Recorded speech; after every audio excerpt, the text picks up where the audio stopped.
The following podcast is made up of various scraps of recycled audio recorded randomly over the last 20 years. Nothing within this episode should be considered current or up to date. Listener discretion is advised. Everyone stop what you're doing and only pay attention to me!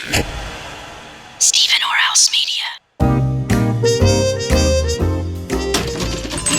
Good morning. Ah, yes. Good morning, shopkeeper. And how are you on this fine day? Well, I'm doing pretty good, thank you. Excellent. That's excellent. Can I help you find anything? Well, yes, I'm hoping you can. I was on my way home from work just now, and I'd noticed that my wife had texted me. Well, not being one to text and drive, I immediately found a place in which I could safely park my car. Well, sure. Once I had the engine off, the key removed from the ignition, and the parking brake engaged, I tossed aside my driving gloves and gave the text a really good read. Can't be too careful out there, you know. Of course. Upon reading the aforementioned text, I looked up and found myself gazing with serendipitous glee at the sign above your shop. Franks and Beans, yes? Well, that's right, I'm Virgil Bean. I run the shop with my partner, Abner Franks. Excellent, Mr. Bean, that's excellent. Please call me Virgil. Why, I believe I will. I'm Charles, by the way, Charles Bland, but you can call me Chuck. Okay, Chuck, how can I help you? Now that's a tricky question, Virgil, tricky indeed. I think before we can answer the how, we need to get to the bottom of the why. Well, now, I don't know if that's necessary. Oh, but it is, my good man, it is. With no knowledge of the why, you will not be able to solve the question of how.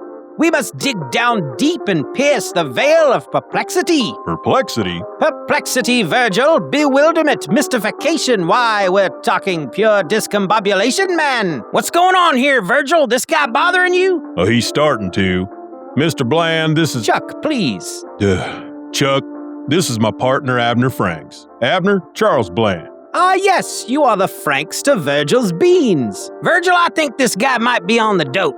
You on the dope, Mr. Bland? Oh, how very witty, Mr. Franks. Very witty indeed. But please, call me Chuck. I'm afraid I insist. Well, what can we help you with today, Chuck? Now that, as I was saying to your colleague, is a tricky question. I mean, for starters, you are coming into this conversation with no information whatsoever. I'm not sure I can trust you to really dig in on a solution until you've been properly brought up to speed. Well, we haven't gotten anywhere, Chuck. There's nothing to catch Abner up on. Why, I'm shocked to hear you say that, Virgil. What about the text that brought me here in the first place? Text? Nobody said nothing about no text. Mr. Bland got a text from his wife. Come now, Virgil. Call me Chuck. No, I think I'll call you Mr. Bland from here on out. Fair enough. Well, tell me about this text. Well, yes, the text, which as I said had been sent by my wife, requested, nay, demanded that I delay my homebound sojourn at once and procure for her the ovum of Gallus domesticus. More than one, to be fair, 12 in total. She's rather partial to the Rhode Island Red, though I will certainly understand if you don't sort them by breed. Well, good gravy, Chuck. I'm afraid I'm gonna have to apologize. I mean, I'll be honest with you, I didn't catch a lick of that. Come now, Abner, I was speaking perfect English. You sure about that? Well, of course I am. Sounded like a big old bunch of gobbledygook to me. Well, great Caesar's ghost, Abner. I'm not sure I could say it any more clearly than I already have. Try. Alrighty then. I wish to buy a dozen eggs. Eggs? That's correct.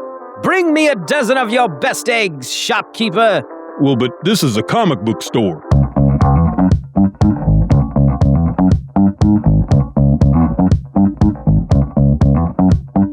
From a secret location deep within the hills of eastern Kansas, one man, armed only with a microphone, his voice, and an unnatural gift for hyperbole, brings you the most important podcast in all of human history. It's time to escape from the mundane, ladies and gentlemen. This is Steeven Orr Else.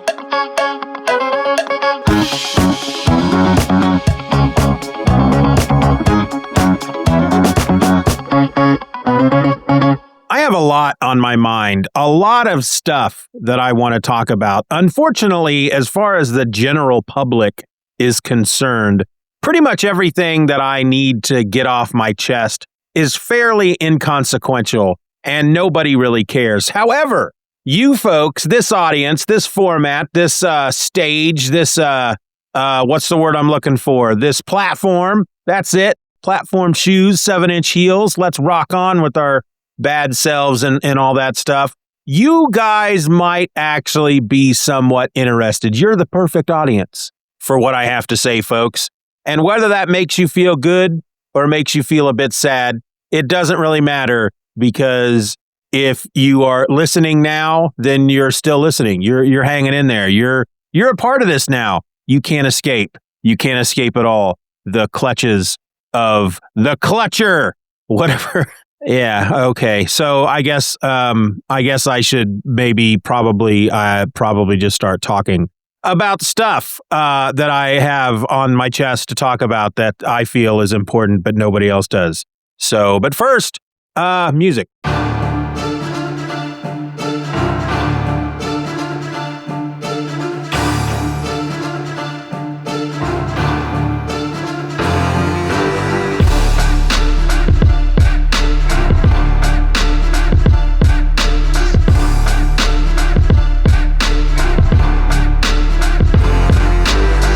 In 1986, Marvel Comics decided it was time to shake things up in honor of its 25th anniversary. The plan? An entirely new universe, as in no Spider-Man, no Avengers, and not a single member of the Fantastic Four in sight. Enter the New Universe, a line of comics meant to stand on their own, separated from the main Marvel world of mutants, cosmic rays, and superhero organizations.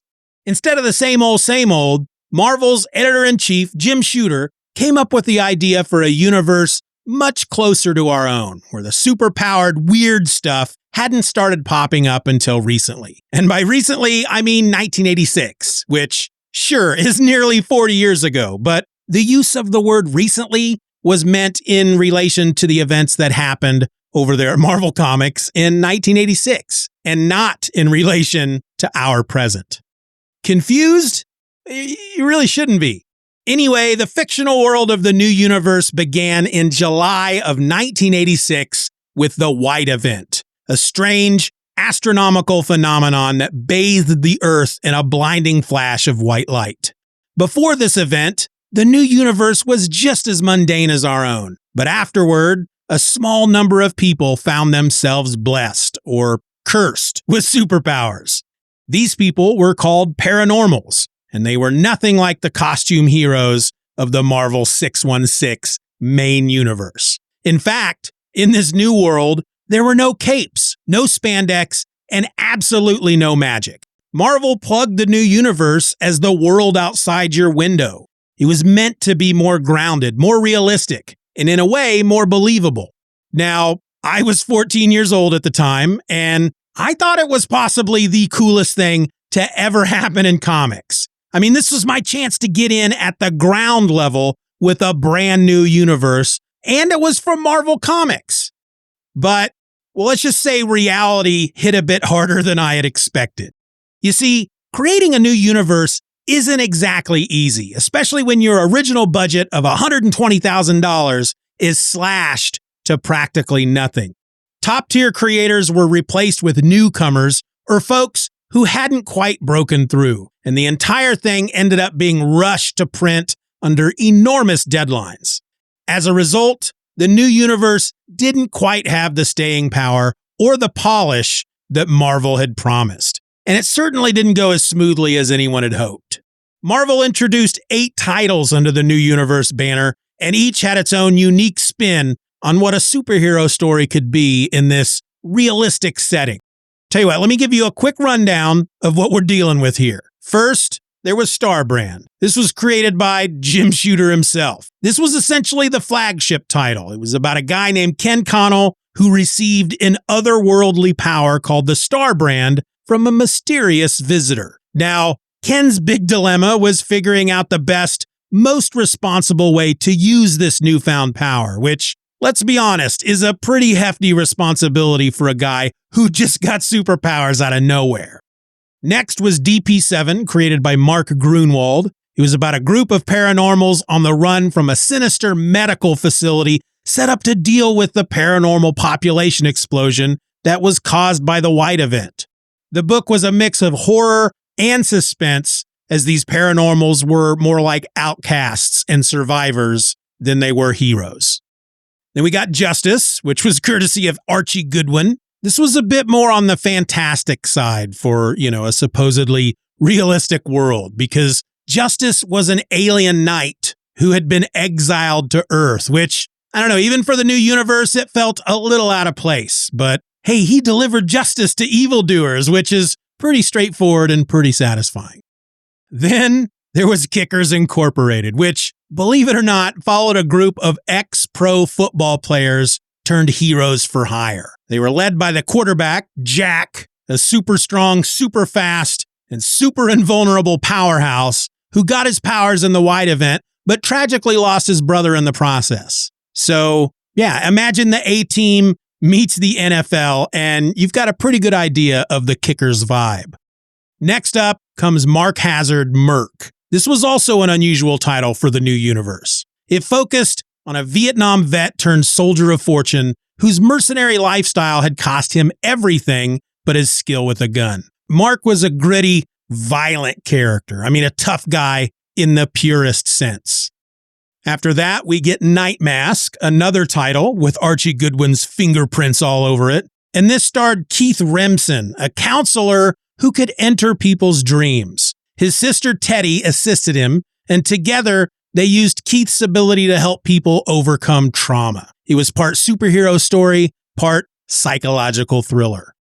Then we had Psyforce, which was basically your classic team book. Psyforce followed a group of paranormals on the run from a government that wanted to exploit them. These paranormals could combine their abilities to form a powerful psionic entity called the Psyhawk, which was basically their not-so-subtle answer to teamwork makes the dream work, or cooperation makes the impossible possible. Finally, there was Spitfire and the Troubleshooters, about a professor named Jenny Swenson who wore her father's Max armor, a construction suit turned weapon of war. She was joined by a group of prankster students who had the combined maturity level of your average school lunchroom. The book eventually evolved and rebranded as Codename Spitfire, but despite the fact that it was one of my favorites, it never really took off.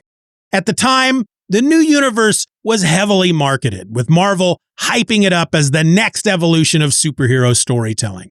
But things quickly went sideways. Shooter's ambitious plans for realism didn't resonate with readers, especially when realism got stretched thin with stories about alien knights and a football team that moonlighted as a superhero squad. Add to that a whole bunch of production issues, a shoestring budget, and major staff turnover, and you had a recipe for a shaky launch. To make matters worse, Shooter's other responsibilities meant he couldn't focus on keeping the new universe in line, which led to a lot of story inconsistencies. Justice, for example, went from being a cosmic defender to a hallucinating serial killer targeting paranormals. And their flagship title, Starbrand, well, that title eventually became all about the power of the Starbrand object rather than the man wielding it. Despite all the issues, however, I can't say that the new universe was a total flop. It was actually more of an experiment that had gone a bit awry. Some titles had promise, but the overall execution didn't deliver the fresh start that Marvel had envisioned. Eventually, with Shooter's departure, the remaining creative teams tried to save what they could by toning down the sci-fi, trimming the line, and cutting back on the more fantastic elements. But even with these efforts, the new universe just didn't have the lasting impact that Marvel fans, myself included, had hoped for. Now, if you were a Marvel fan back then, you might have been used to gods, mutants, cosmic battles, and world-threatening stakes, all tied up in monthly adventures with a certain formula. But Starbrand, that wasn't exactly the vibe it was going for. Instead of a sleek, shiny superhero, we got Ken Connell, a regular guy in Pennsylvania, fumbling his way through an extraordinary power he didn't fully understand. Jim Shooter, the writer, and then editor-in-chief at Marvel, wasn't trying to give us another Captain America or even another Iron Man. No, he gave us a guy who on the surface was pretty unremarkable.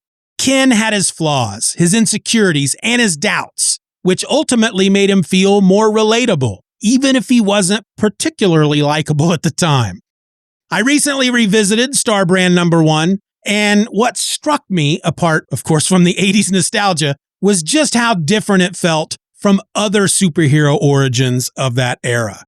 Starbrand didn't open with an earth-shattering crisis or a call to greatness. Instead, it was a quieter story, a slow build that felt as much about discovery and mystery as it was about heroism. The creative team on this one was stacked. Jim Shooter wrote it, John Romita Jr. handled the pencils, the inks were by Al Williams, the letters were by Joe Rosen, the colors were by Christie Scheele, and Michael Higgins was the editor. They knew how to draw readers into a story that didn't necessarily need to be explosive, and yet it hooked you right away from that very first page. Steeven Orr Else will return after these messages. This week's episode has been brought to you by Pickle in a Sack, the most innovative and popular product in the known universe. But hey, don't take our word for it. How about we let the product speak for itself? Hello, folks. I'm Reggie, and I'm a pickle. I was living the simple life in Southern California when I was recruited for the Pickle in a Sack program. And I have to say, when those folks approached me, I was a bit skeptical. I mean, they had this whole change the world attitude, and I just didn't feel that I was the pickle they were looking for. But after looking through a few brochures, I agreed to go with them down to the office and fill out some paperwork. Before I knew it, I was asked to join the ranks of the few, the proud, the pickles in sacks. It wasn't long before some nice young man bought me, and I had the pleasure of being this lonely man's best friend in the whole world. I even saved his life once by offering him part of me for nourishment when he was trapped under a fallen pine tree. Pickle in a Sack is more than just a gimmick. We change lives, and we do it every day. Pickle in a Sack. Try it today, because we all need someone to love, even if it is just a pickle. From Senseless Products Incorporated.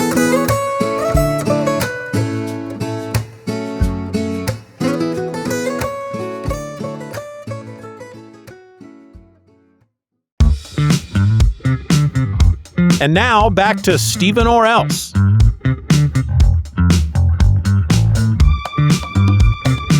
So the issue opens with a splash page on which a guy in red holds a train engine over his head. This doesn't actually really occur until later in the issue as far as the story goes, but it's just a beautifully drawn page, and it does make you want to keep reading, or at least it made me want to keep reading. We turn the page, and we are in the Laurel Mountains in western Pennsylvania. The fella from the previous page, Ken Connell, he's riding a motorcycle. It's a dirt bike, and he's off-road, having some fun, when he comes across an area of wilderness that looks as if it's been bombed. He finds it curious. This looks like maybe a bomb went off. So he moves on higher up the mountain so that he can look down upon the blast area. It's here that he meets an old man. The old fella, he's got this long white beard. He's at least a foot taller than Ken, and he alludes to being in a fight. He tells Ken he has something to give him. And Ken, he's actually pretty nonchalant about the whole thing. He just tells the guy, all right, we'll make it quick. We're running out of daylight. The old man tells Ken to look into his eyes. And in the very next panel, Ken is waking up the next morning, still on the mountain, and he's covered in dew. Mountain Dew, if you want to get technical. I prefer the Diet Mountain Dew myself, but that's, it's because I'm on a diet. Anyway, he's a bit confused at first, and then he starts to remember a little bit of what happened. The old guy had showed him a star-like tattoo on his forearm. This is the star brand. He tells Ken to place his hand over it, and the tattoo transfers over to Ken's palm. Ken, back in the present, tries to scrub the star brand tattoo from his palm, but of course, it won't come off. And it's as I'm thinking about this scene and thinking about the dude's name that I realize he is a tall, blonde dude, and his name is Ken. I mean, he does very much look like a Ken doll. Just wanted to throw that out. Anyway, we go back to Ken. He tries to scrub the star brand from his palm. It won't come off. The old fella's no longer around, but Ken follows his tracks to a cliff, and he looks down and he finds the guy's lifeless corpse there at the bottom of this cliff. And it's like 100-foot drop, but Ken just leaps down like he's stepping off of a curb, and he quickly discovers that the old man isn't actually human. He's some sort of alien. Dead alien, sure, but alien all the same. And so, he tries not to dwell on it too much. He's like, he's an alien. So then he buries the old guy by pulling out a giant section of the cliff, parking the guy behind it, and then sealing him in before flying back up to the top of the cliff and driving away on his dirt bike. This whole scene here, the leaping from atop the cliff, moving giant sections of earth, and flying, it's all just fairy handled. It's like Ken doesn't even realize it's like Ken doesn't even realize he's doing it. It's like he just does this all the time. It's just something that he does, and he doesn't really realize. At least that's how it's handled. That's the way I read it. He doesn't make any remarks about it. He's not like, "Great Scott, I'm flying." He just does it like it's no big deal. Back at home, he takes some time to have a Coke and think about his powers. He places his hand in the flame of one of the burners on his stove to prove to himself that he can't be hurt. He lifts his couch in the air and cracks his ceiling. He takes a 30-pound dumbbell and squishes it, and then he flies from his house to go visit his friend Myron. He confides in Myron, who of course doesn't believe him, and so Ken shows him what he can do. And Myron's sufficiently impressed. In fact, his exact words are, "My word, how are you doing that?" That's when a tentacle-fingered alien shows up and just starts shooting the place up with his weird, flat, magnetic guns. And I only say they're magnetic because he's got one that's just like stuck to the front of him. And they're kind of a weird, they're flat. They're just flat. They're weird looking. I don't know if they were meant to be. I'm assuming so. That seems like a big art mistake to make, but they were just weird looking guns. Ken deduces that the alien is there for the Star brand, and so he flies away, forcing the alien to give chase, thus taking his friend out of danger. He leads the alien to a slag dump where they commence to throwing down. At one point, Ken picks up a train engine, which is what we saw on page 1, but he's not wearing the red suit yet, so I'm not really sure what's up with that. I don't know. I don't know if that opening page then was supposed to be more of a pinup. I don't know. Anyway, the alien is about to kick his butt when Ken uses the Star brand to create a massive explosion, which levels the slag dump. Once the dust is cleared, Myron walks up wielding a baseball bat and finds Ken sitting naked atop a mound of rubble. When Myron remarks about Ken's nudity, Ken explains that his clothes must have been burned away, which is cool because, he'd wet his pants. 90 minutes later, Ken arrives in borrowed clothes at the home of one Debbie the Duck, a friend of Ken's whom he spends the night with because he's lost his wallet and keys in the explosion, and he can't get back into his apartment. The next morning, he flies out to the site where he buried old man alien to find the body missing, and instead, the red suit is there that he's wearing on the cover and that he's wearing on the front page. The front page? The first page, not the front page. Anyway, the red suit's there. The old man's gone. In his place is the red suit. That night, we meet Ken's girlfriend and single mom of 2, Barbara Petrovic. She's very much in love with Ken, but he's unwilling to really commit to anything. He kind of comes off as a bit of a jerk a time or two in this series from what I remember. But you know what? That actually made him feel more real to me. Anyway, after the kids have gone to bed, they later find her little girl Lori standing in her room like a robot, holding one of those weird flat alien guns. Ken takes it from her, and with little explanation, other than exclaiming that he thought he was dead, rushes out into the night, leaving poor Barbara confused and worried. He flies around a bit looking for the alien he thought he'd killed at the slag dump, but soon gives up and goes back to his apartment. Myron calls to tell Ken that the FBI have been snooping around asking questions, but he didn't tell him anything.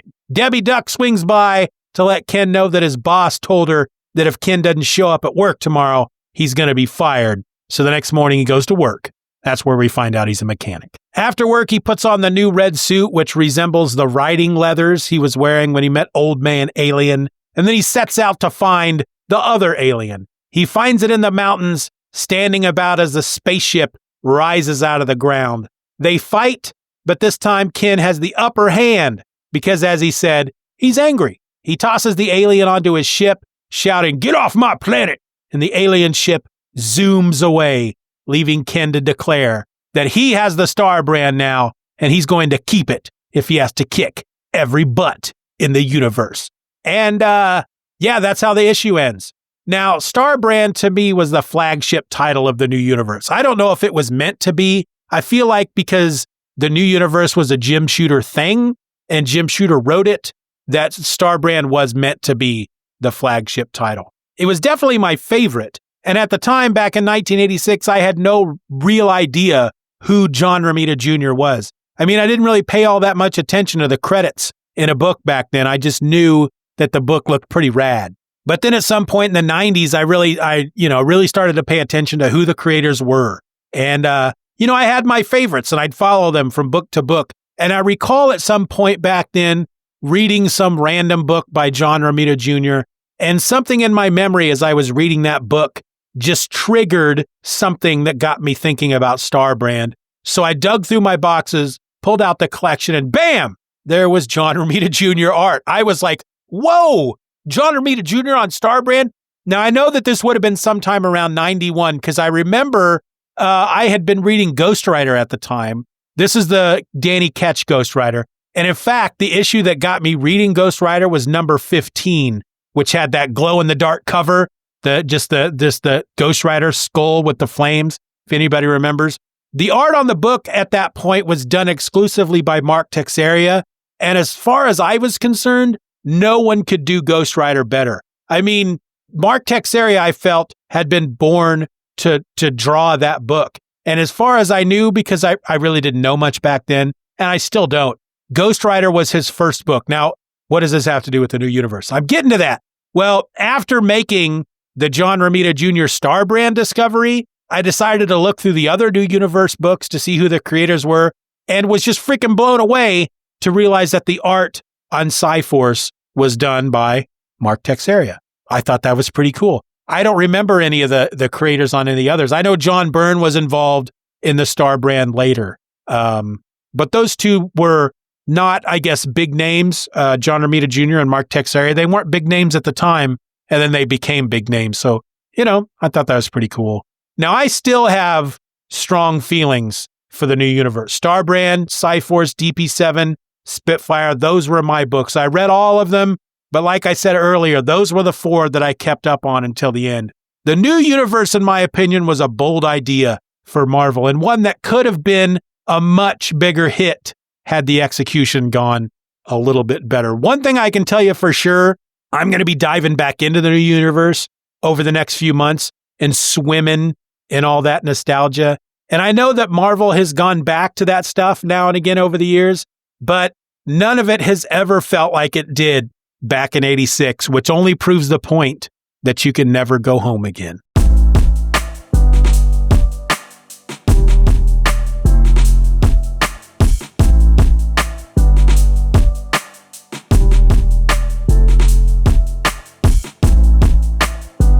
Up the big.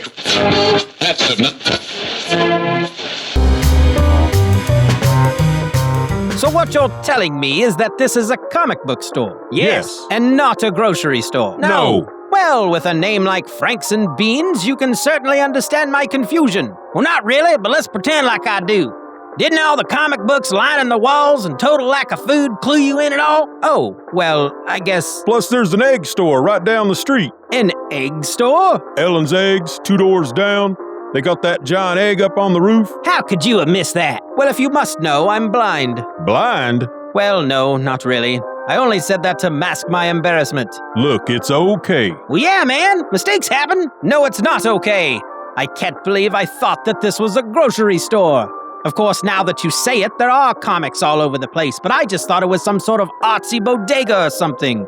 I'm always doing things like this, leaping before I look, making assumptions. Why, it was the same with that letter carrier last year. I thought he was going for a gun. It was only after I shot him dead that I realized that he was just taking that month's edition of Dog Fancy magazine out of his bag. He was just delivering the mail, for cripe's sake.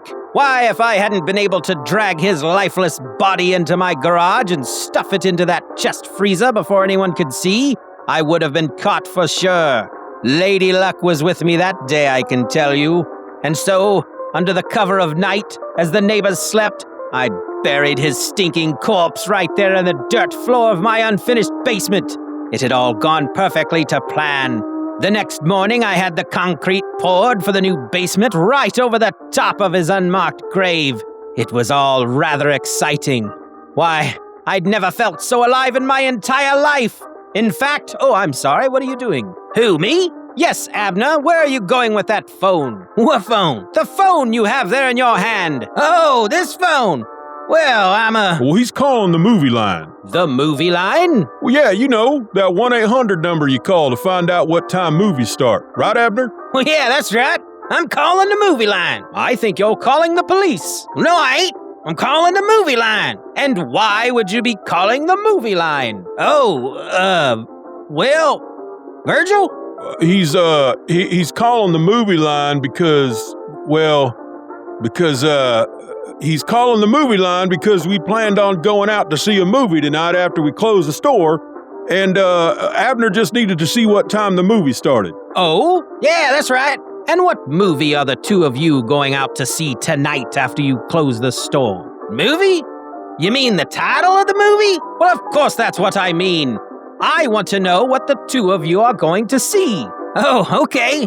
The title of the movie. We was gonna go see, the title of the movie. Virgil, what was the name of that movie? Tough Guy? Yeah, that's right, Tough Guy. We was gonna go see that new Tough Guy movie. Tough Guy? Yeah, you know, Tough Guy. Born with the strength of 1,000 professional wrestlers. Faster than a hummingbird's wings. Voice like a choir of angels, and destined to punch evil in its stupid face. Tough Guy. He's only the greatest superhero of all time. You don't know who Tough Guy is? Well, of course I know who Tough Guy is. I just didn't know they were making a movie. He's tough. He's a guy. He's tough guy. Yes, indeed. Who's directing, by the way? Steven Spielberg. Really? That's pretty cool.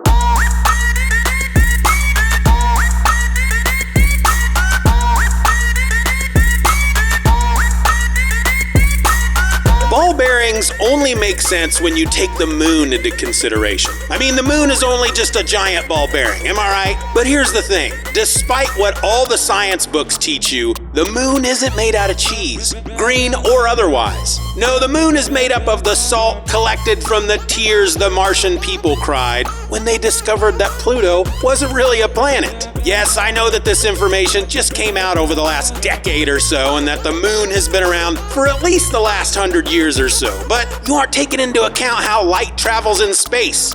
30 Seconds of Nonsense has been brought to you by the Harold Jennett Home for Fish Addicts. Like to eat fish just a little too much? Call the home today and they'll have you eating steak for dinner.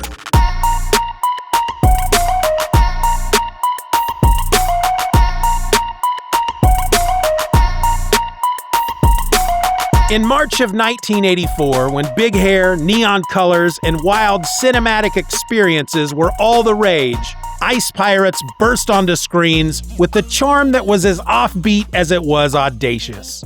This isn't your daddy's space epic, folks. It's a rollicking blend of science fiction, adventure, and comedy that takes itself far less seriously than many of its contemporaries. And while it may have flown under the radar for mainstream audiences at the time, over the years, it has carved out a cult following for its irreverent spirit and creative energy. At last, the space comedy you didn't know you were waiting to see.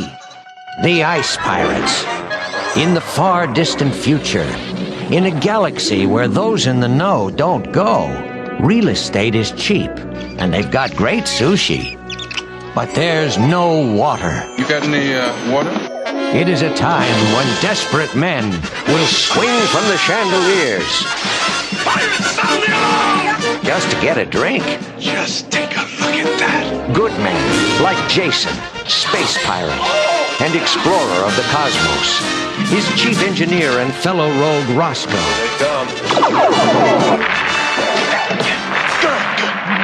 here. Quit that. and the beautiful Princess Karina. One tiny band who must bust their buns, battling the masters of all the water in the galaxy. The evil Mithradoids, famous for not being nice. Killing you would be too easy. I have something better in mind.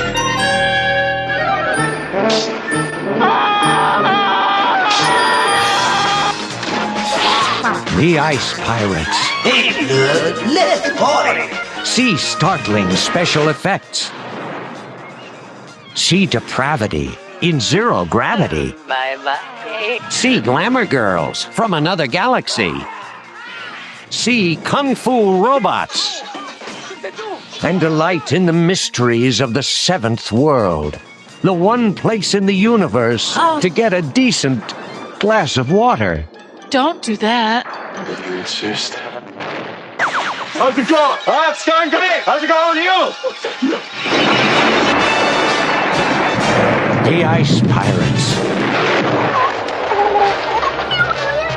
A totally spaced adventure.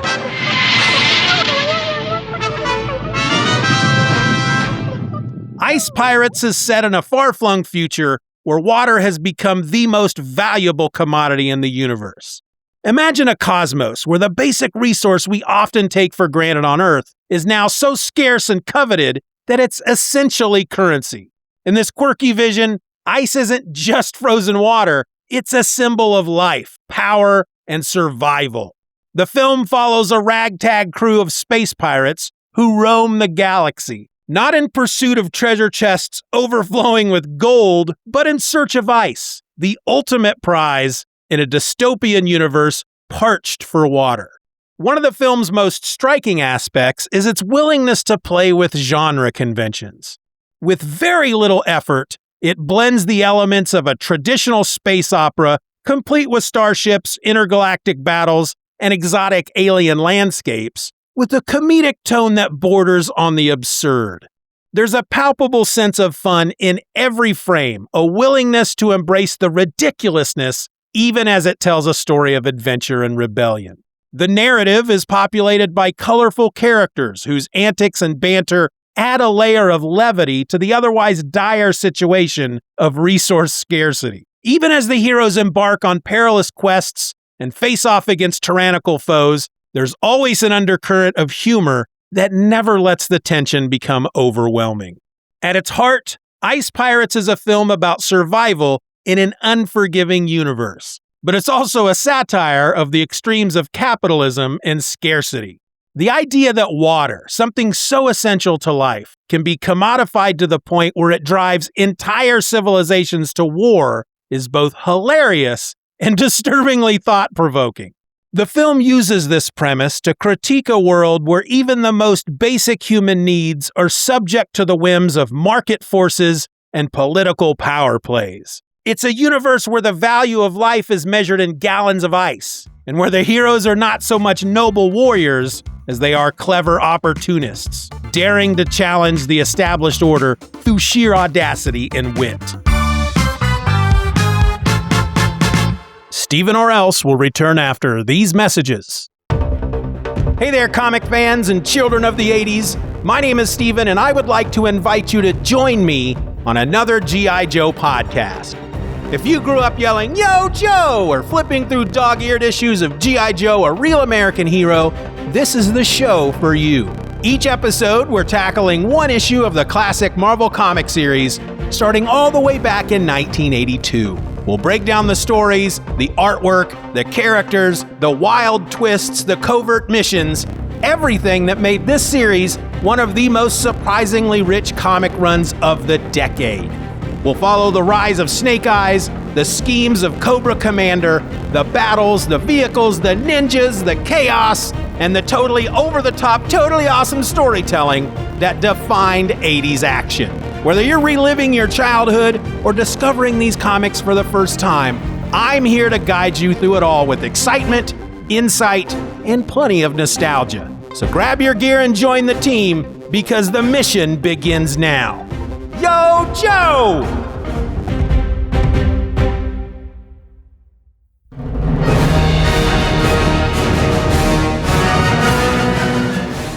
A long time ago, in a comic book rack far, far away.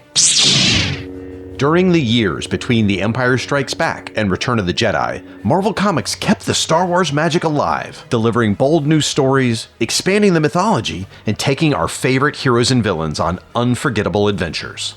Now join me, the irredeemable Shag, and an ever-changing roster of guest hosts as we journey back to this incredible era. We begin with a comic adaptation of The Empire Strikes Back and continue through the thrilling tales leading up to Return of the Jedi. If you're a seasoned Star Wars veteran who knows your Shira Brie from your Hoojibs, or a brave explorer venturing into these comics for the first time, this is your hyperspace lane to classic Star Wars adventure. Join us for Marvel Star Wars, From Empire to Jedi, every other month on the Fire and Water Podcast Network. Beginning in June 2025.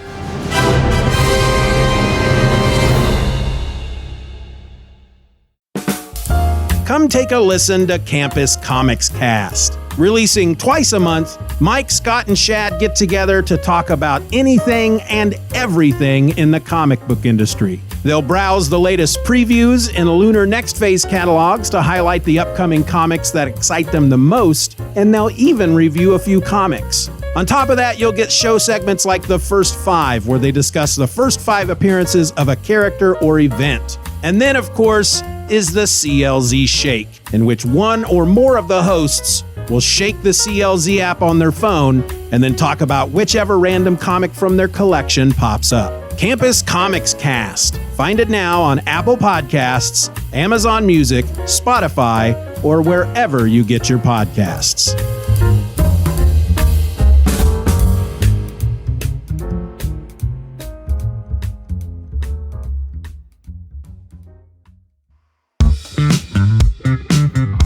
And now, back to Steeven Orr Else.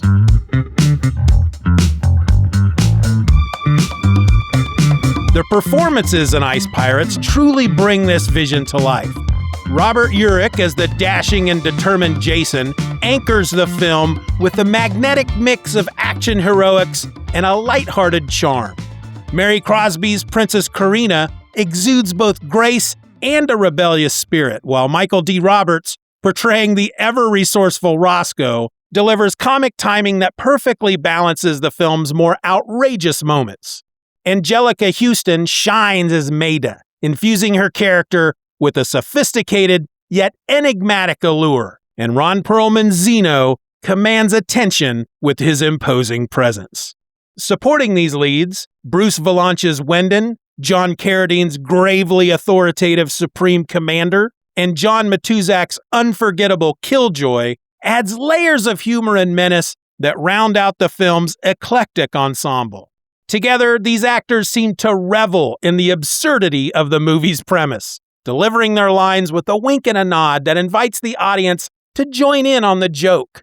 Their infectious energy and seamless interplay make even the most outlandish plot points feel grounded and relatable, as if the film is saying, yes, this is absurd, but let's have a good time with it. Visually, the film is a mixed bag of inventive production design and the inherent limitations of a mid-'80s budget. Yet, these limitations only add to the movie's quirky appeal. The sets and costumes have a DIY quality that feels both imaginative and endearing. There's a massive sense of creativity in how the filmmakers envisioned a future where space is as wild and lawless as the Old West, but with the added twist of high technology and intergalactic travel. The starships, while not as sleek or polished as those in some of the era's blockbuster hits, have a rugged, utilitarian look that fits perfectly with the film's overall aesthetic. They're built to survive in a universe where resources are scarce and danger lurks in every corner. The special effects, by today's standards, might seem charmingly retro or even a bit cheesy, but at the time they were part of the movie's appeal. The FX serves the story rather than trying to dazzle the audience with photorealism, which only reinforces the film's playful, tongue-in-cheek attitude. In many ways, the special effects have aged like a fine wine, an acquired taste for those who appreciate the earnest ambition behind them, rather than expecting Hollywood-level polish. Every explosion, every laser blast, every improbable bit of space action feels like a deliberate nod to the film's roots in classic sci-fi serials and B-movies, reimagined for an era that was as fascinated with futuristic technology as it was with quirky humor. Another standout element in Ice Pirates is its soundtrack and overall audio design. The music plays a crucial role in setting the tone, oscillating between bombastic, adventurous themes and more playful, mischievous motifs that mirror the film's shifting moods. The score isn't just background noise, it's an active participant in the narrative, underlying moments of triumph, danger, and hilarity with equal skill. Sound effects, from the hum of futuristic engines to the clashing of energy weapons, are layered in a way that creates a rich auditory tapestry, immersing the audience fully in this off-kilter vision of the future. The thematic undercurrents in Ice Pirates run deeper than one might expect from a film that openly flirts with silliness. Beyond the surface-level humor and the swashbuckling adventures lies a subtle commentary on human nature and the socio-political dynamics of scarcity.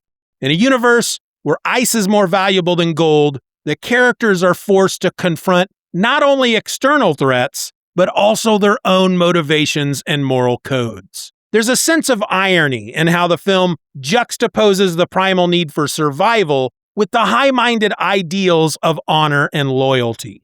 The pirates, despite their lawless existence, operate by a code, a set of principles that, while not always noble, hint at a deeper desire for order in a chaotic universe. In many ways, Ice Pirates is a film about the human capacity to adapt and innovate in the face of adversity. The very premise of the movie, the pirates battling over a commodity as essential as water, serves as a metaphor for the challenges faced by societies grappling with environmental and economic crises. It's a reminder that even in the most dire circumstances, there's room for humor, resilience, and creative problem solving.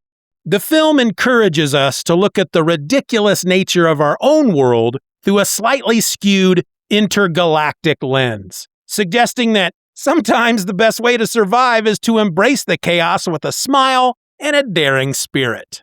The dialogue in Ice Pirates is another element that contributes to its enduring charm. The script is peppered with witty repartee, clever one-liners, and moments of deadpan humor that never overstay their welcome. There's a certain lightness in the exchanges between characters, a recognition that while the stakes may be high, life in this futuristic universe is as unpredictable as it is hilarious. The humor isn't just for laughs, by the way. It serves to humanize the characters and to provide a counterbalance to the film's more serious undertones. It's as if the movie is constantly reminding the audience that even in a world where ice can mean the difference between life and death, there's always room for a bit of levity and camaraderie. Of course, no analysis of Ice Pirates would be complete without acknowledging its place within the broader context of 1980s science fiction.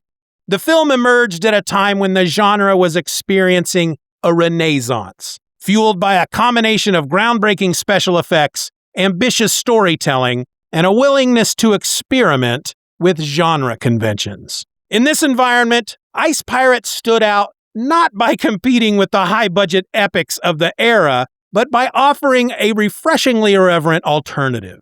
It wasn't trying to be the next big blockbuster in the vein of Star Wars or Star Trek. Instead, it carved its own niche as a film that wasn't afraid to laugh at itself, to poke fun at the tropes of its genre, and to celebrate the sheer joy of storytelling.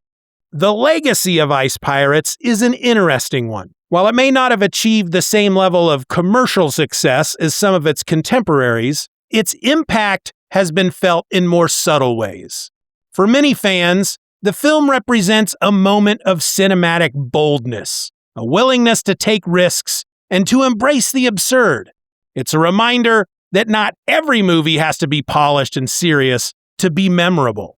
Sometimes the most enduring works are those that capture the spirit of adventure and the joy of taking a leap into the unknown, regardless of the odds. Over the years, Ice Pirates has become a touchstone for those who appreciate cult classics. Films that, despite their flaws, manage to resonate with audiences on a level that transcends conventional metrics of success. What makes Ice Pirates particularly engaging for a podcast discussion is its inherent mix of styles and tones. One moment, you're laughing at a brilliantly executed joke or a delightfully over-the-top action sequence. The next, you're drawn into a more reflective meditation on the nature of survival and the absurdity of modern life. There's a rhythm to the film, a kind of dance between high-stakes adventures and playful irreverence that makes it a rich subject for analysis. The movie invites you to not only enjoy its surface-level spectacle, but also to dig deeper into the subtext and to appreciate the layers of meaning woven throughout its narrative. Watching Ice Pirates again after these many years was kind of like revisiting a beloved old friend who's always ready to remind me not to take life too seriously. It's a film that encourages you to laugh in the face of danger, to find humor in the most unexpected places, and to embrace the unpredictable nature of existence with both courage and a sense of wonder. In a way, the movie becomes a metaphor for the human condition itself, a reminder that while the universe may be vast and unpredictable, our ability to find joy and laughter in even the most challenging circumstances is what truly defines us. At the end of the day, Ice Pirates is more than just a quirky sci-fi comedy. It's a film that dared to envision a future where the absurd and the profound could exist in perfect harmony. It's a story of unlikely heroes and outrageous adventures, of battles fought not only with lasers and spaceships, but with a sense of humor and a refusal to be bound by convention. And while it may have been born out of the wild, creative energy of the mid-1980s, its message remains as relevant today as it was then. Sometimes the best way to navigate a harsh and unpredictable world is to do so with a generous dose of laughter and a fearless spirit of adventure. So as we revisit Ice Pirates, it's worth taking a moment to appreciate not just the film's technical achievements or its off-the-wall humor, but also its underlying optimism. In a universe where ice is the ultimate treasure and survival is a game of chance, the film reminds us that hope, ingenuity, and a good laugh can be the most valuable assets of all. It's a celebration of the underdog, a tip of the hat to the rebels and misfits who dare to challenge the status quo, and a call to embrace life's absurdities with open arms. In reflecting on Ice Pirates, one can't help but marvel at the audacity of its vision, a vision that transforms the mundane idea of water scarcity into an epic tale of adventure and hilarity. It's a film that defies easy categorization, blending genres and tones in a way that few movies have dared to attempt. And while it might not have garnered universal acclaim at the box office, its enduring appeal lies in its ability to connect with audiences on a visceral, emotional level. It invites us to see the beauty in the bizarre and to find meaning in the most unexpected of places. Ultimately, Ice Pirates is a reminder that sometimes the best stories are the ones that don't take themselves too seriously. It's a film that challenges our expectations, that encourages us to laugh at the absurdities of life, and that, in its own unique way, celebrates the resilience and creativity of the human spirit. And for that, it will always hold a special place in the hearts of those who appreciate a good, wild ride through the cosmos. Or maybe it's just one of those movies from the 80s that we loved to watch back then, but watching it again now, it just doesn't really hold up. I'll leave that choice up to you.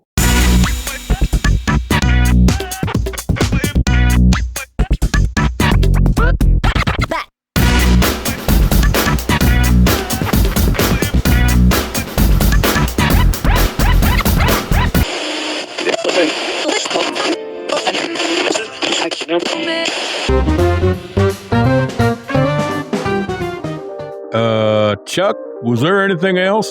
Oh, I'm sorry. I kind of got lost in my own mind. That happens from time to time, you know. Let me think here. Just gotta try to remember where we were. Oh, yes. Remind me, what was the purpose again of the phone? Oh, well, I forgot what time the movie started and figured I'd better check. Well, in fact, you don't need both of us out here for this, Chuck. How about we let Abner go on back to the office back there and make his call? That way we won't be disturbing him. Good idea, Virgil. See you around, Chuck. Come now, just who are you two trying to fool? I'm not stupid. I wasn't born yesterday. Abner's only going back there to the office to call the police. Ah, come on now, Chuck. Why would I do that? Yeah, Chuck, don't you think you're being a bit paranoid? Well, if I'm being perfectly honest here, gents, I say thee nay. I'm not being paranoid even the least little bit. I mean, I just confessed to killing my letter carrier and burying him under the house. I'd like to think that most normal people, upon hearing such a grisly tale, would phone the local constabulary without delay. The local who? He's talking about the police, Abner. That's exactly right.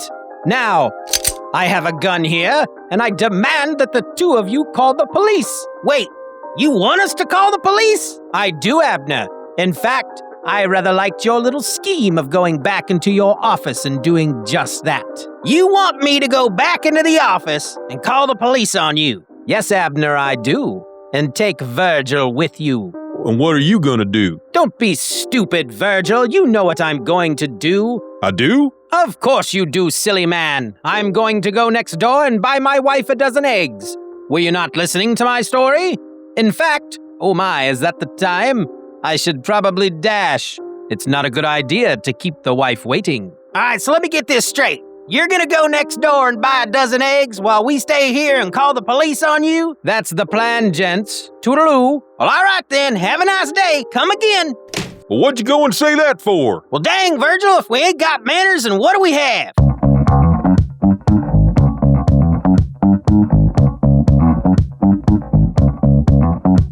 I want to thank you for listening to Steeven Orr Else. This episode was written, performed, produced, engineered, and edited by me, Steeven Orr. Questions and comments can be directed to stevenorelse@gmail.com, or you can find me online at all the regular places by searching for @Steeven Orr Else. If you enjoyed the show, you can help to boost our presence online by leaving a rating or review on your favorite podcast app.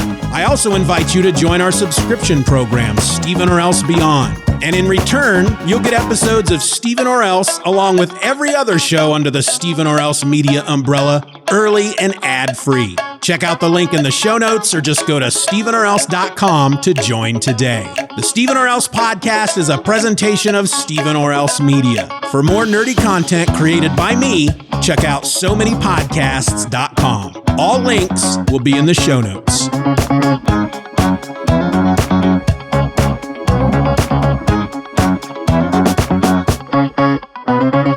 I just don't think I can move through life knowing that a guy named Steeven did this to me. How could you let this happen, Steeven? Steeven! Thank God. I had a horrible feeling I was going to be the only one here. Bigfoot stole my wife. Bigfoot has a name. I call him Steeven now.